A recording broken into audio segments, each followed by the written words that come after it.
Hey everyone, it's been a while since I posted a video. I'm doing well. I just wanted to start the Necromancy series. To start off, what is Necromancy? Necromancy is necro, meaning dead, and mancy, divination by. So it's divination by the dead. In more modern times, since getting a hold of corpses is a little bit more difficult, necromancy is usually practiced by way of calling up the shade or spirit of the dead to visible appearance for communication. Some people use tarot cards, Ouija boards, and pendulums during their attempt to communicate with the dead. It was practiced in ancient Egypt, Greece, China, and its origins go all the way back to shamanism. So it's a very ancient practice. Probably incorporated in most belief systems around the world at one point or another. The different uses of necromancy is learning more information about the person who died.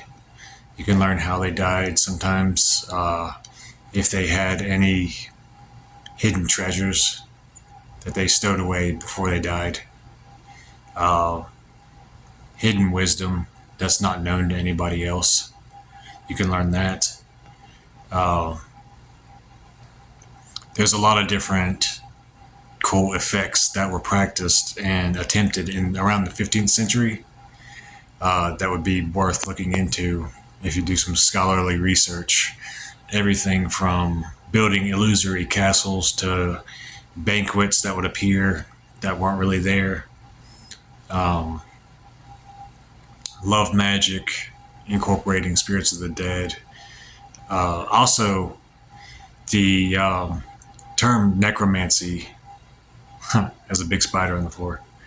But the term necromancy also can refer to black magic in general and sorcery. Let's say hi to our little friend. Wolf spider, I believe. Yeah. You got any insight? But, yeah. What was I talking about? Different effects of necromancy. Some people call upon the shades of the dead to protect them.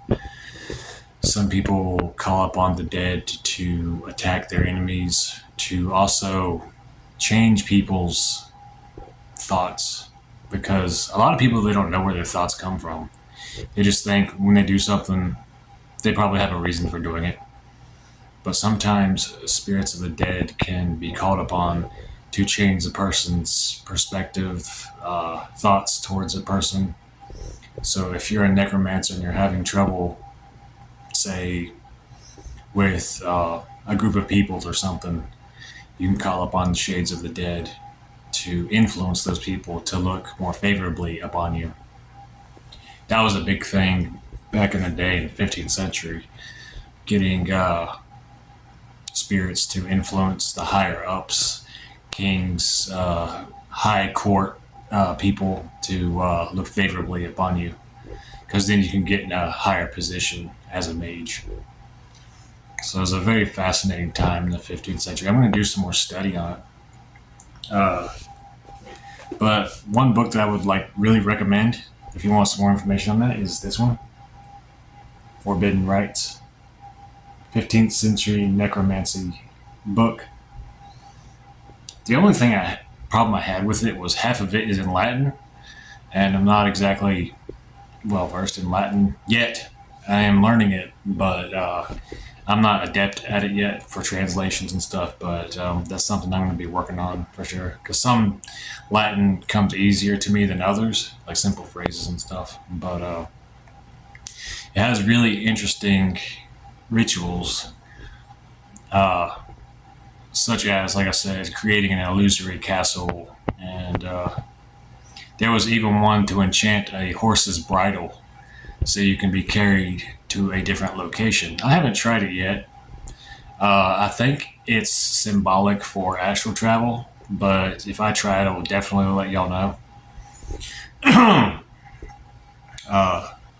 would first have to get a bridle, a horse's bridle.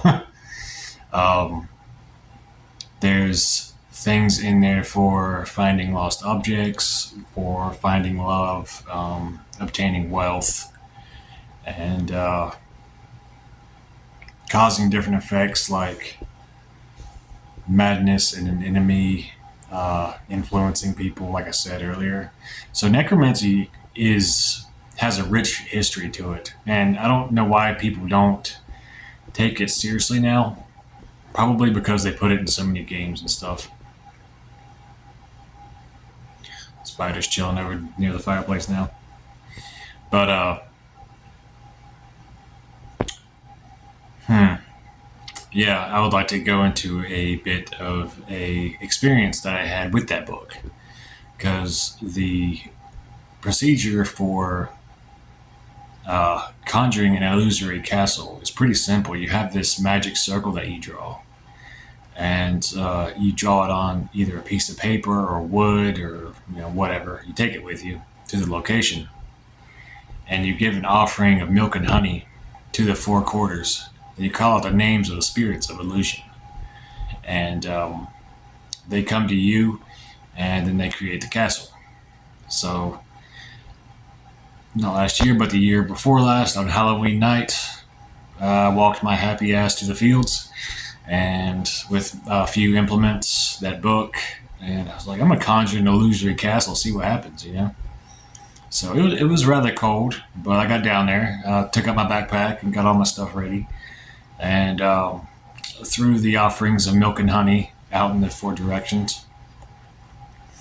It was kind of quiet that night, and when I called up the spirits using the incantation from the book, I felt a shift in the atmosphere.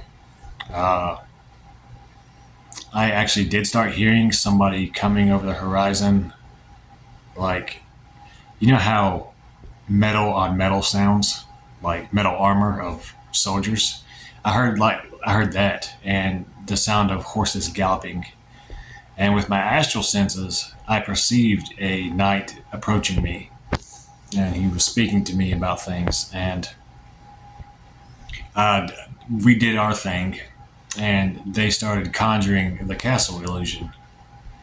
And my surroundings slowly built up on itself. Like, my astral vision got more and more, I guess you would say, intensified with images of a castle surrounding me. I heard noises from a court, like people laughing, talking. I heard fireplaces crackling, even smelled the fire. And the longer I stayed there, the more intense the vision got, until if I stayed there long enough, I probably wouldn't have been able to tell the difference between the castle being there and it being an illusion. So I don't know if there's a danger to that or not, but like getting lost in an illusion for a time, that'd be a good horror story. But yeah, after I did that, I walked back up to my place, and I turned around and I looked, and I held the talisman, looked up, and I actually saw the towers in the distance. I don't think anybody else could see it, but I could, and it was pretty cool. I guess you could use it to build astral towers, or a astral temple. But yeah, it was a really interesting experience for sure. That's just one of the minor things that you can do with necromancy. I'm going to go more in depth about in future videos, about the processes of summoning a shade of the dead to visible appearance, and working with them, and also recommend some other books for learning the practice, because it's really fascinating, and also certain entities and deities that you should work with when you step down the path of necromancy. I also want to state that the talisman that I created for that castle ritual, it disappeared. I don't know what happened to it. I was pissed because I had that thing pretty charged, but I guess they decided to take it with them. So if I'm going to do that again, I'm going to have to make another talisman. So that can sometimes happen. Sometimes beings will be like, I'm taking this. So you lose it. Uh, I guess that's payment. Um, yeah. What else did I wanted to say about the about that? Um, yeah, I'll mention different books. I will go into more depth about what you can accomplish with necromancy, some risks, and I'm also not going to try to sugarcoat the practice of necromancy because it can get bloody, it can get dark, and people try to whitewash the practice, but that takes away from a lot of the psychodrama, and I'm not about that bullshit. I'm not about being politically correct or correct in terms of societal ideas, so trigger warning there if anybody doesn't like the talk of bloodletting and things like that, because it does involve that, and also different offerings and stuff. There are probably as many forms and practices and rituals of necromancy as there are practitioners of it, because everyone finds their own way. Everyone has a unique method of communing with the spirits, and you'll find that the more you study on the practice, the more diverse it is. A lot of the older rituals are couched in Catholic practices and invocation of Christian God and angels and stuff like that. Because if they didn't couch their rituals in those things, then they would probably get burned at the stake, and some of them actually did. So it was a rough time for mages back then to share their ideas and practices without getting killed. So kudos to them for actually keeping the um, traditions and practices of necromancy alive throughout the ages and black magic and stuff. But yeah, this is just the introductory video to my course on necromancy. Um, Shout out to um, a channel on YouTube. If you want to get a more scholarly, I guess you would say, exposure to necromancy from a scholar perspective, Esoterica. Check out his page because his study has been over years, and y'all know me. I read a book and I get obsessed and I start practicing everything in it until I master it, and then I move on. But he has amassed a lot of knowledge through college and the study of the esoteric and the occult arts. So check his page out. He's got a lot of things on necromancy. But yeah, hope you all are well. Hail Lilith.